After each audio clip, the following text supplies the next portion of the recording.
Hi, everybody. I hope you're all doing well. My name is Egta. I'm a third year podiatry student and I study at the University of Northampton.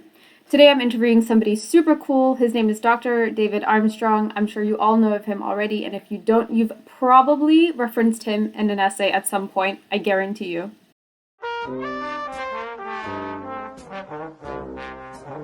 Hi, Dr. Armstrong. How are you?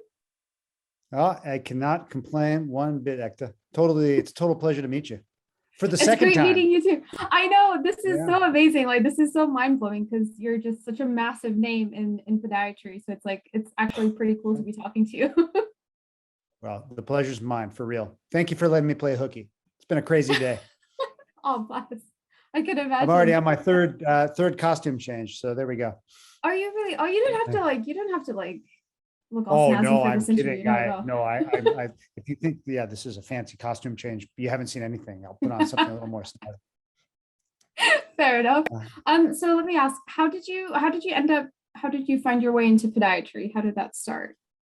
Yeah, well, I grew up with this great and good specialty. I grew up in my father's office. My dad, smartest guy I've ever knew, and he passed away about, gosh, it's already been almost 17, 18 years now, or with peri-pandemic time dilation, maybe it's 30 years. I don't know, but Oh but no. I grew up in the clinic with him in the office, and doing everything from making orthotics to even observing even in-office surgery, and occasionally I'd pop over to the one of the two hospitals he was at in beautiful Santa Maria, California, and watch kind of longingly. So I sort of just grew up with it, and I saw, you know, on one of the spectrum, all the great good you can do.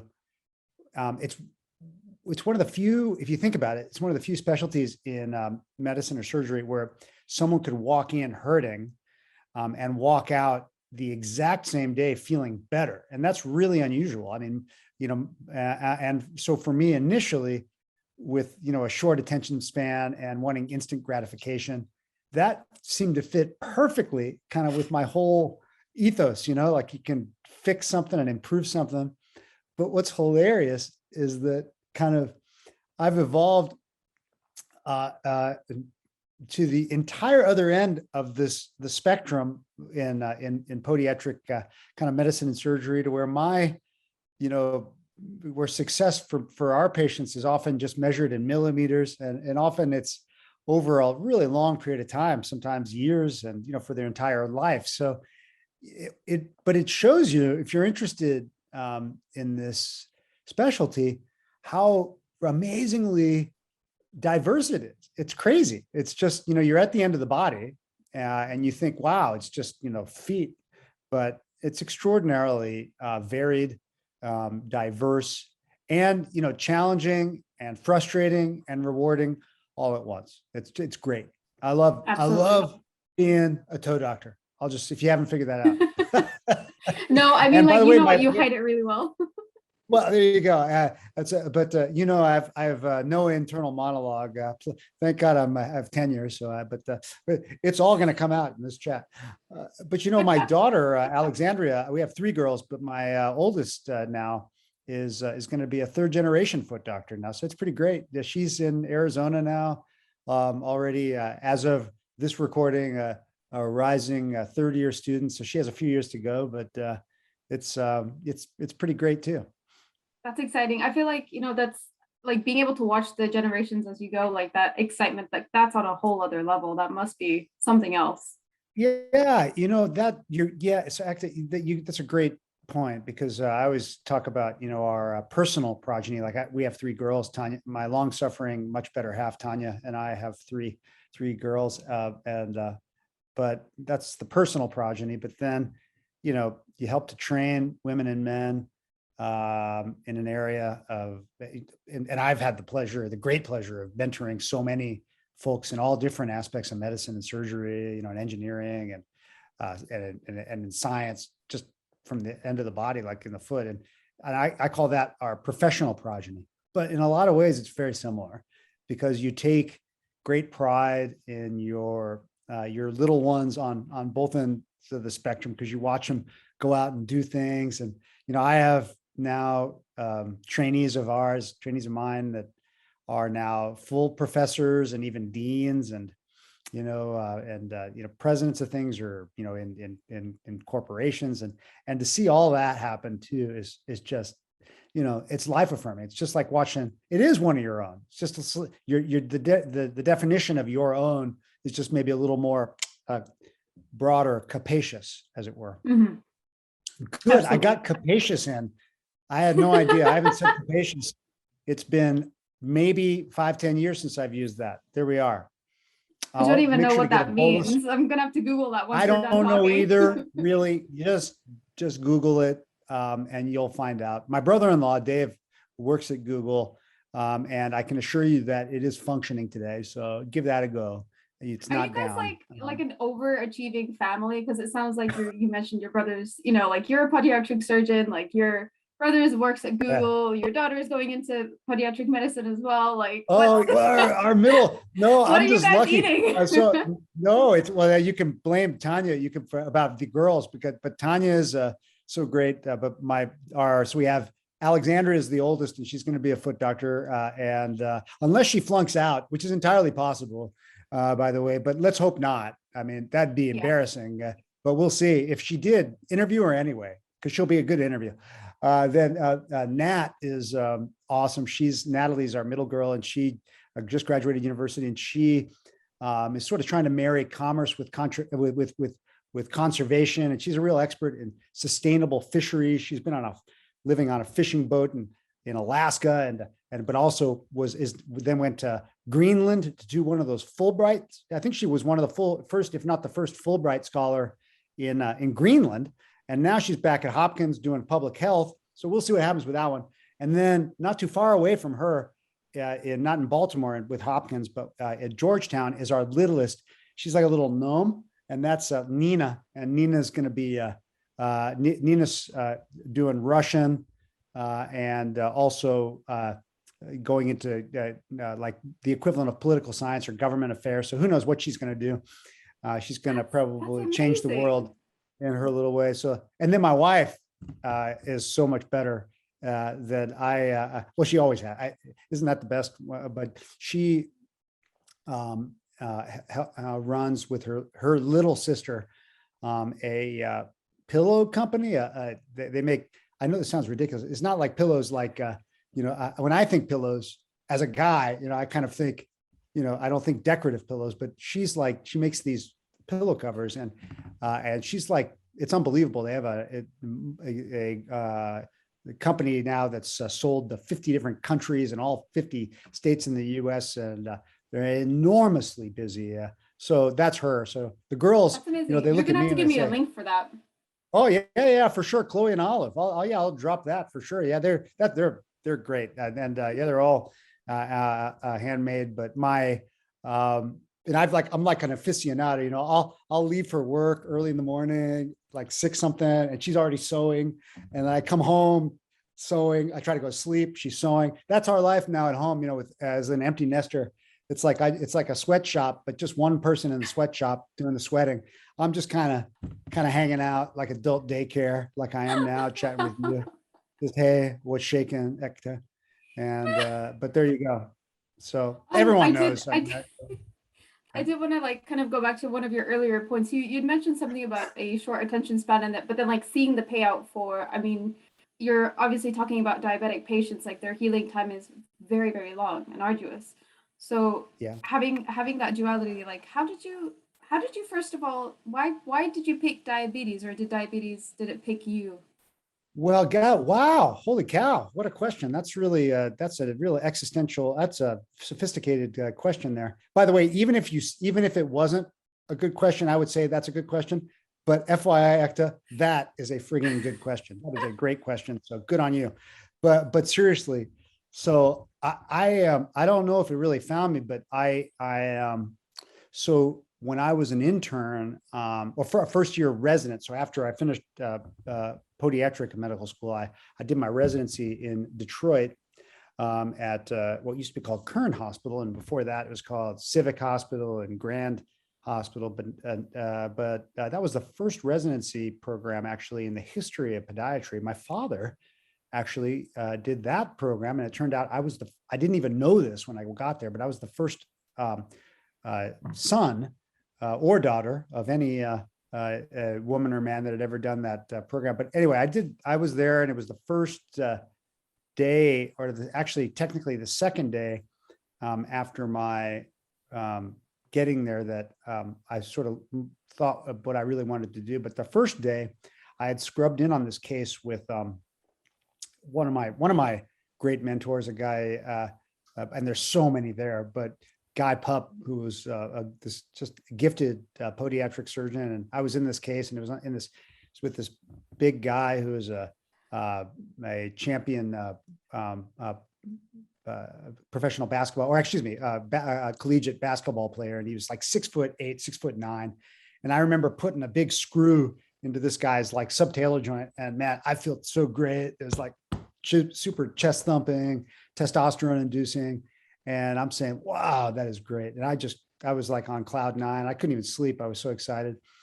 And so the next morning, this guy was getting discharged, and a great young man, actually. So I figured I would change his dressing in the clinic. And I promise you, Ekta, the story's going somewhere. But I haven't told it in so long. I'm trying to remember it as I go along. And so he's sitting there in this room, and he is, as I'm getting ready to change his dressing, one of the nurses is going in there to get him ready. He's like, 6'9", really just enormous Adonis of a dude.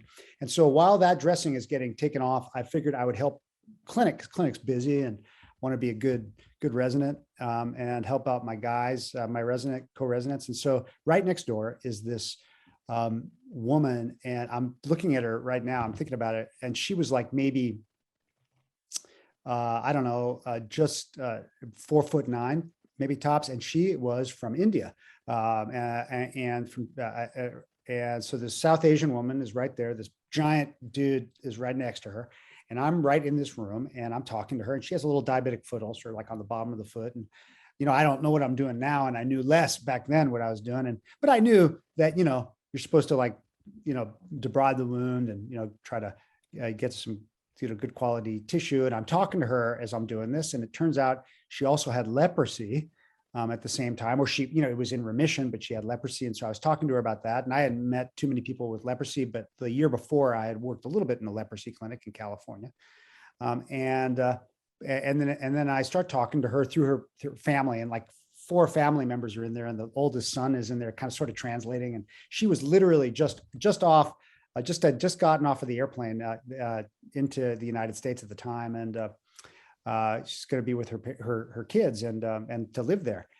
And as I'm trimming her wound, I look at her hands, and I'm asking what's going on with her hands. What's the one finger is sort of burnt. And it turns out that, she loves to cook, and she makes naan bread. And when she would stick her hand in the oven and flip it over and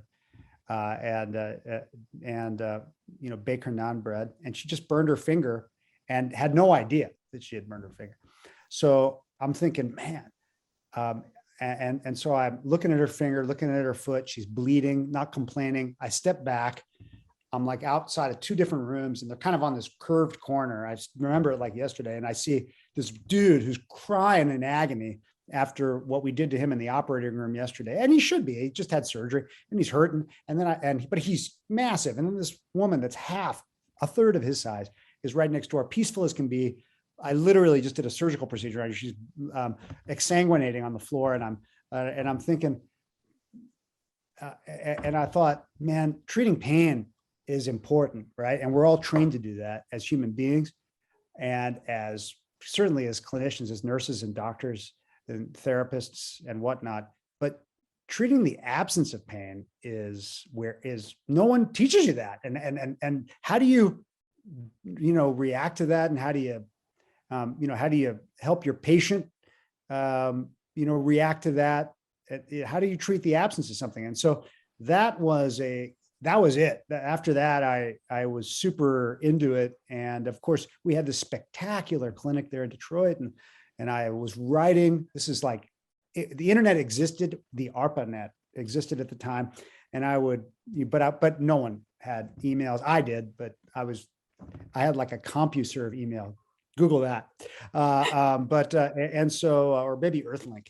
But I would, write letters to people. I was writing letters to all these people that I had, thought about and knew. You've interviewed one of them, Mike Edmonds. I would write to Mike, and I wrote to Andrew Bolton, and I wrote to Paul Brand, the great Paul Brand, who he was grew and born and raised of missionary parents in southern India,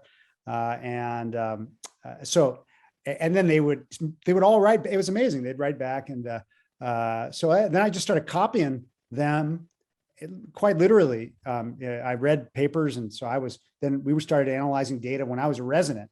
Everyone thought we were crazy, but we had some great residents, my co-residents, like Todd Bushman, Paul Liswood. We wrote a bunch of papers. Tony Marandino, Todd Bushman. Yeah, I already mentioned Bush. And Bill Todd was my chief. And after that, it kind of just sort of took off. Wow. So it's almost as if, having pain is, it's a gift in a way.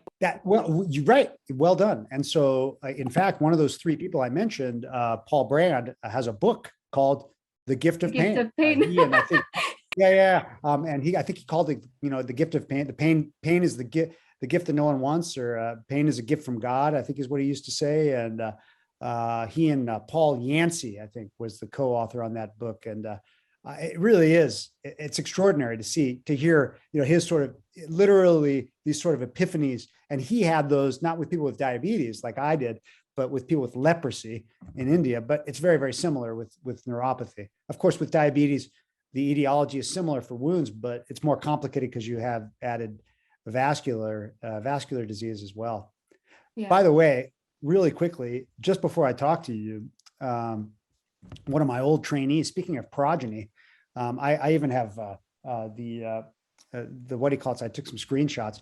One of my old fellows, Lee Rogers, is taking over at University of Texas, San Antonio.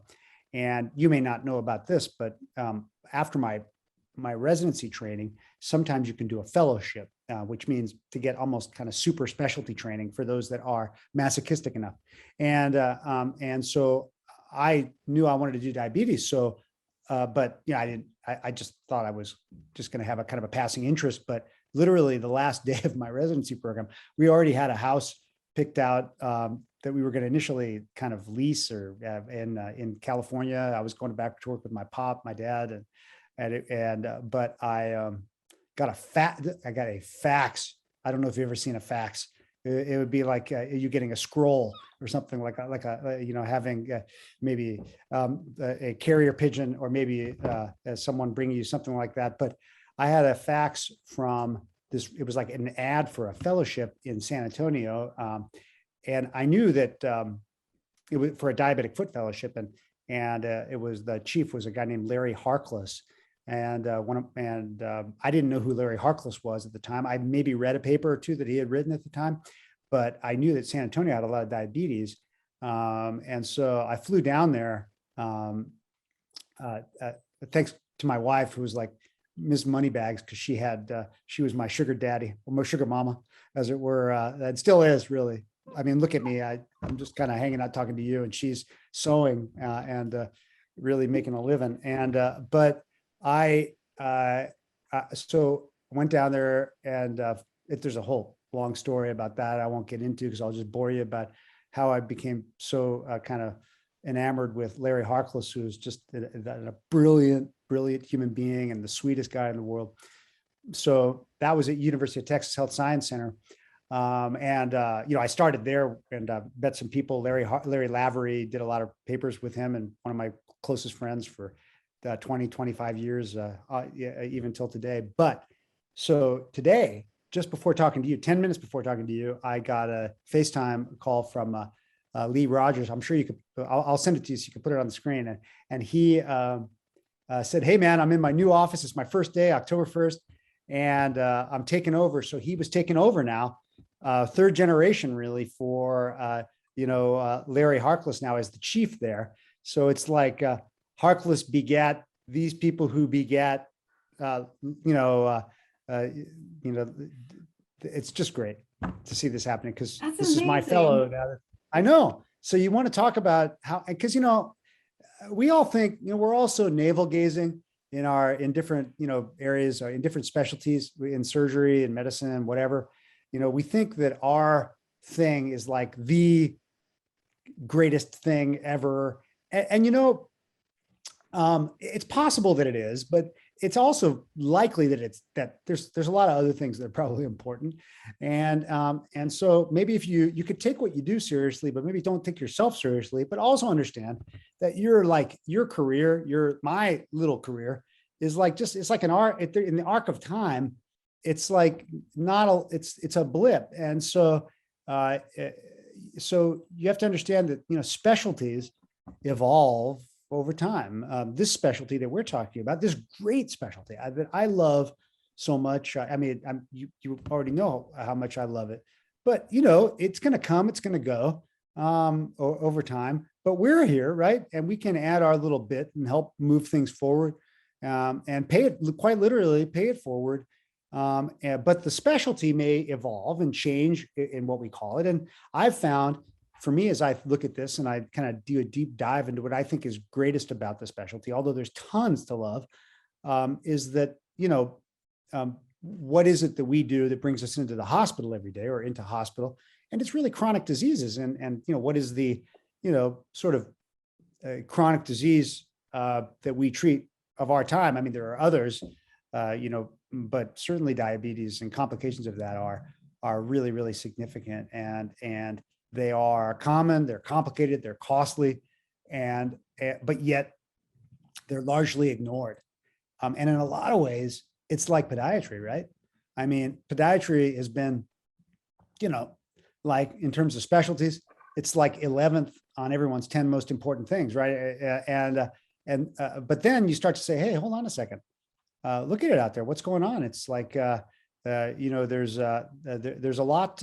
There's a lot to learn. There's a lot to do, and there's a big difference that can be made. And by the Absolutely. way, I mean, I can think of two great gifts of working out there on the foot, on the peninsula, as we call it, the anatomic peninsula.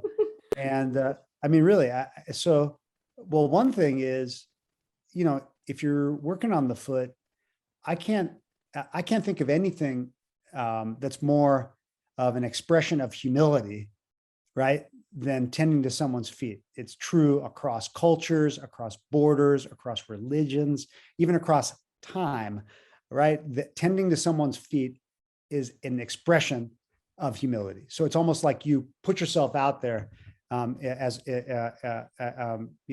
humility. And check it out, in this era of Me Too, and like I don't mean Me Too like hashtag Me Too. I mean Me Tooism, look at me, and like showboating, and rampant hubris. I like the other H. I like humility, and on the hubris humility coefficient, as I like to tell my trainees. And if you're going to err on one, it's probably better to err on the humility side of things. You can be super confident, but that doesn't mean, and you can have a giant ego, but that doesn't mean you have to be a jerk, right? You can still understand, like as I do, because I'm very confident, but I know the extent of my incompetence, and I think everyone does that hangs around me. So it just 10 minutes and you'll see. But that's the thing. It's the kind of thing that allows you to come back for more, right? Even if you fail, and that's pretty great. And so that's the one thing, one gift, the humility bit.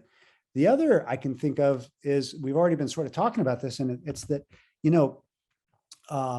you're on the end of that peninsula, and it forces you with humility to sort of collaborate with the anatomic mainland, right, on your peninsula, unless you just want to kind of hang out there and relax on the peninsula. I mean, it can be very, very relaxing. I mean, it could be like, well, Brighton really isn't on a peninsula, but you could go all the way out, like into Kent, or you can go all the way over to, out in the other direction, and you can be on the peninsula as well in England, and have have a day of it as well, like in Penzance or something. But the bottom line is, the foot, you're on the peninsula every day, so you can collaborate. I would say is a lot more fun, because you get to hang out with so many friends when you do that. That's very true. And that's very well put. I don't think I could have put it myself any better. So there's one question that really stood out to me, and this guy, Ganesh Boli, I'm sure you know of him, and I'm sure you've met him before, but he's such a huge fan, and he wanted to ask one question, and I hope he's happy, because he's the one question I picked out for like the social media blast that I did. But his question is, what fellowship rotation opportunities are there with David's organization could help with limb salvage competencies for those wishing to gain this abroad and to gain parity with medical fellows? Yeah, sure. So, well, we've always had fellowships. We've had, we regularly have people from around the, around the United States, and of course around the world. And it's been super hard these last couple of years because of COVID.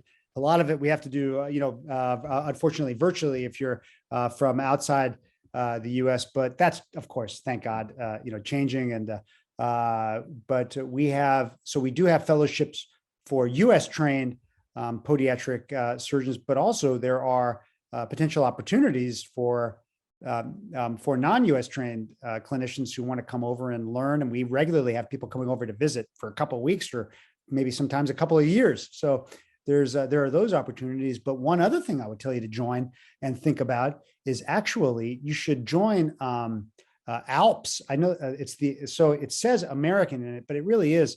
And it's focused on bringing people together in the U.S. because there's such a need, but it's also very much international. We have our international people. It's called the American Limb, LIMB, Preservation Society, ALPS. And it's designed to be, I call it like a dating app and a marriage counselor for, we call it the toe and flow, for podiatric and vascular surgery, and others too, but for sure for the toe and flow, if you want to hook up clinically, this is your way to do that, or whatever, swipe left, swipe right, whatever, God bless you. Go for it. Love is what I say, Ekta. That's what I say. Oh my God. This has been amazing. I don't know how I imagined our conversation to go, but I think this is like exceeded my expectation. Like you have very low standards, Ekta, in my case, but God bless you. That's good. Maybe, I don't know. She snorted. Look, I got it to happen. All right, that's nice. Don't that's a good way to flip that out. Oh my God. All right. Well, enjoy the rest of your day. I'm gonna go. Oh, I definitely will. I'm going on with a bunch of going on to moderate a whole thing on post-COVID kind of tissue repair and wound healing with a bunch of folks in New York now. And I understand, just like here in Los Angeles, or to translate Los Angeles for you, it's a beautiful day in New York City as well. I don't know how it is throughout the UK. I haven't listened to the shipping report like I used to go to sleep on the Beeb, but there you are. Oh my gosh. Well, enjoy the rest of your day. It sounds very challenging, but I bet it's going to be incredibly satisfying. Hey, I'm not going into the hospital, so there we go. I can just, it's how challenging could it be? Just me making a dummy out of myself on Zoom. I can do that. Is my, I'll tell you, I've become pretty good at that. Live and IRL. Thank you so much for talking to me today. I hope you have an amazing day. See you. Thanks a bunch, Ekta. Take care and be well.